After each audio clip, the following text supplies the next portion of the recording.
You ever have one of those mornings where you look out at your dock and see a demolition crew, 8 HOA board members in tailored suits, and a woman with a demolition order waving it around like she's about to swat a fly? Yeah, that happened. The excavator's diesel engine fired up, drowning out the seagulls, and Lysandra Hawthorne. Perfect nails, expensive watch, the kind of authority you only get from never being told no, says, "Demolition begins in 47 seconds, Mr. Blackwater." She had the voice of someone who never backs down, but I'd spent 12 years in military tribunals. Emotion is the first thing that gets you killed. So I just pulled out my phone, calm as you please, and said 3 little words that changed the whole game. Not 911. Something better. Code 77 Alpha. That wiped the smug smile right off Lysandra's face for a second. I spelled out the Federal Maritime Protection Act, Section 12B, accused them of weapons trafficking, and gave my exact coordinates. Her laugh, sharp, mocking, echoed across the dock. "That law doesn't exist, Mr. Blackwater." She wasn't wrong. I should know. I wrote the act. Every word. Every loophole. And I designed it to catch exactly this kind of criminal.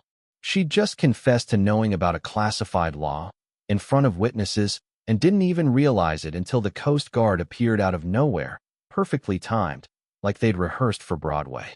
The excavator's engine died. The operator, suddenly figuring out he was in over his head, stepped away from the controls with his hands in the air. Lysandra's army of suits scattered, slipping on the wet boards, expensive shoes be damned, as feds poured out of unmarked vans, and even my maintenance shed. Yeah, that was a surveillance post, who knew? You ever discover your new neighbors are running something a hell of a lot more dangerous than a neighborhood bake sale? That's my life now. And 72 hours earlier, I'd been on the same dock, cardboard box in hand, wondering why the realtor insisted I move in at 2:15 p.m. sharp, not a minute sooner or later. Turns out, timing wasn't about paperwork. As Lysandra's Maybach pulled up the next day at 2:16, I knew none of this was random. The place looked like a simple waterfront cabin, 4 boat slips, the kind you'd expect for a fishing business or a crusty old loner. But then you noticed the concrete pilings sunk 40 feet when 15 would do. Heavy-duty wiring. A basement door with a lock you see on military bunkers.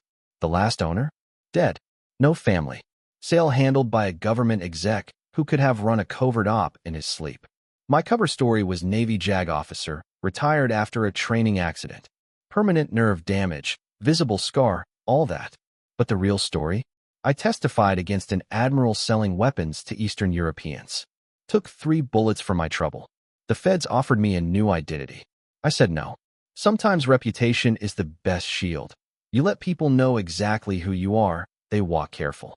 My dock stretched out into Pelican Bay Harbor, empty, while every other slip had boats, rusty trawlers, glossy yachts. Captain Reiko Sato's tuna fleet docked next door, her crew working with the precision of people who know you can't afford engine failure.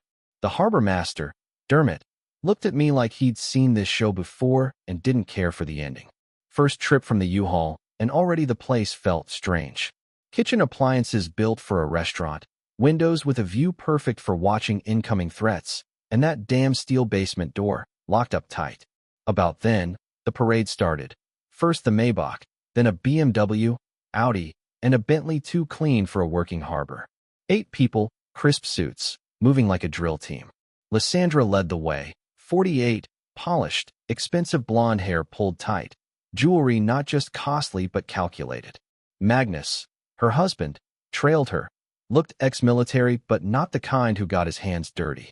6 other board members fanned out in a way that just happened to block my exit.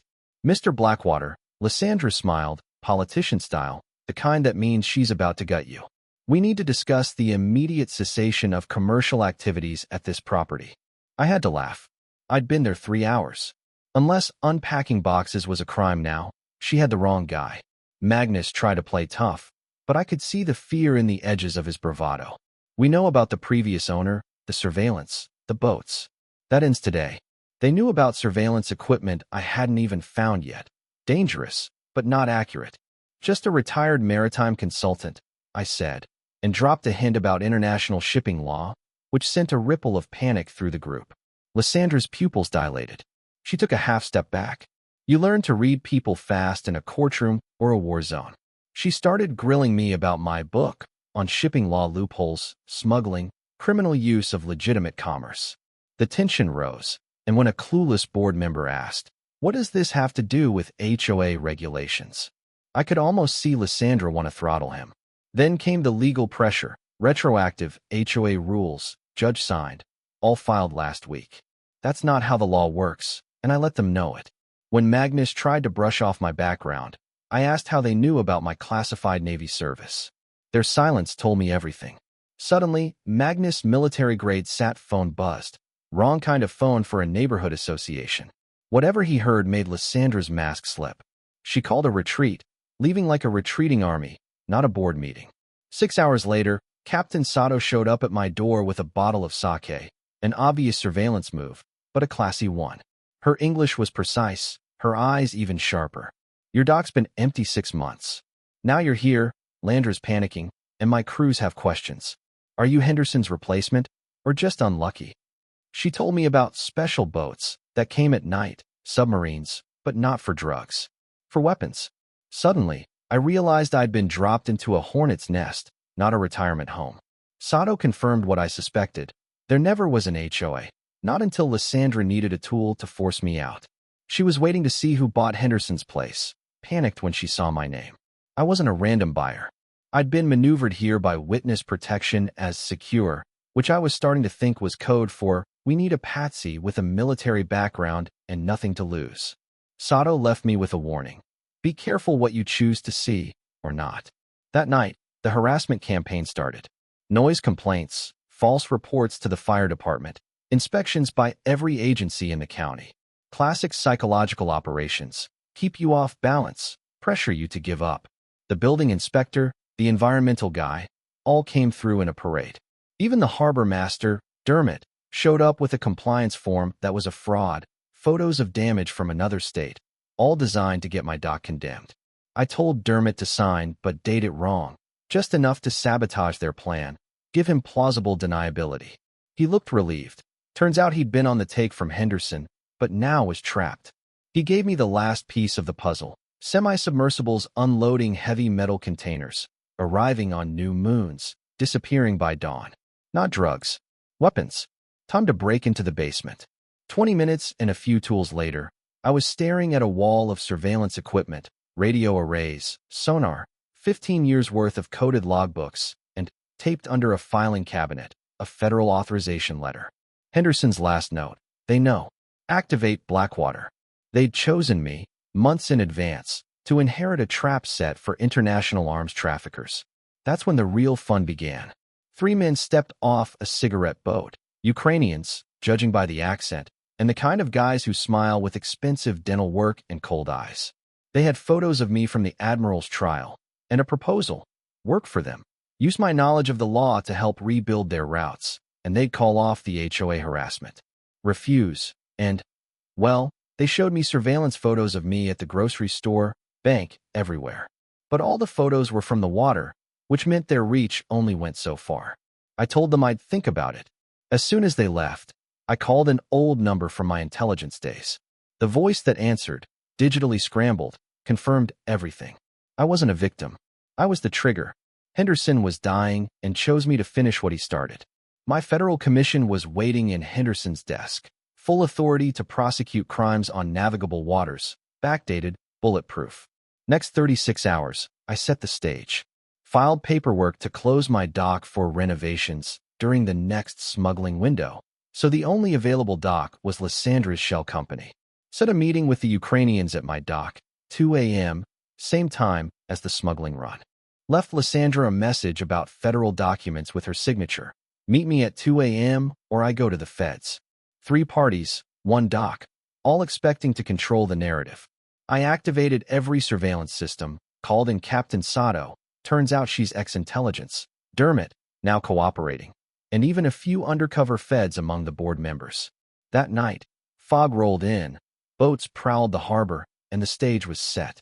Lysandra arrived first, tactical yoga gear and all, with Magnus and a suspiciously heavy briefcase. Then the Ukrainians showed up, armed, aggressive, confused by Lysandra's presence.